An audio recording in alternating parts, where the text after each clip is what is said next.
Ulam ba para sa lahat? Isang dilata lang, solve na ang kain ng buong pamilya. Ganito lang kasimple ang diskarte para mabusog. Tipid at masarap. Kaya ano pang inaantay mo? Sabay tayong magluto. Gawa tayo ng maramihang ulam gamit ang isang lata ng corned beef. Sa malinis na mangkok, syempre bubuksan natin to, no? Lagay natin ang isang lata ng corned beef. Ilagyan natin ng ginudgud kong isang cup ng carrots.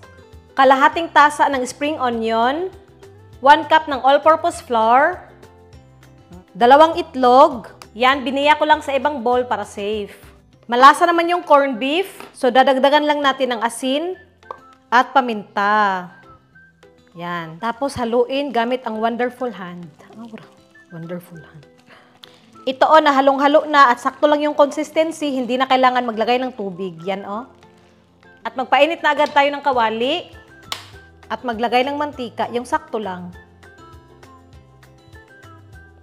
Kinana, mainit na ang mantika, lutuin na natin to. Mag-shape tayo ng palapad na pabilog. Yan, 2 kutsara lang.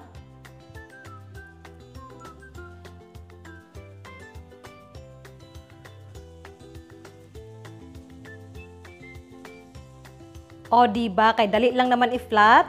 Pag brown na sa ilalim, syempre, baliktarin na natin, no? O. Mahal ang karne ng baka, kaya pagtiyagaan natin ang corned beef. At pagluto na, syempre, hanguin na natin, no? Then, syempre, lutuin ko rin to. Ang dami pa, Ito na lahat, Nakagawa lang naman ako ng 12 pieces gamit ang isang lata ng corned beef. Kayo na bahala sa sauce niyo, pero gagawa na ako ng mabilisang gravy sa malinis na kawali. Nakapatay pa yung apoy, ha. 2 kutsarang butter or margarine. 2 kutsarang harina. Yan. 1 cup tubig.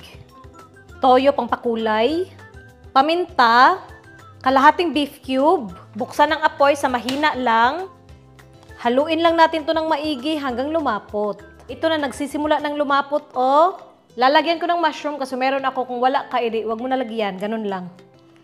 Pwede na, ha, optional lang yung mushroom. Hello, Arn? Wow. Continue lang sa paghalo hanggang tuluyang lumapot. Ganitong consistency, okay na to. Yan. Patayin na yung apoy. At nilipat ko lang sa lalagyan tong corned beef patty natin para atsup ba, no? Tapos ibuhos na natin tong gravy. Again, ha, kahit wala ng sauce, okay na. Hindi na kailangan na gumawa kayo. Tapos subukan nga natin. Yan. Grabe ang isa, Pwede na iulam ng isang bata. Uulitin ko, pag nagagastuhan na kayo sa gravy, hindi na kailangan na gumawa, ha? Subukan natin. Wow!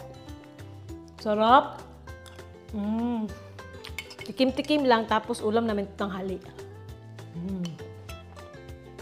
Subukan nyo rin to,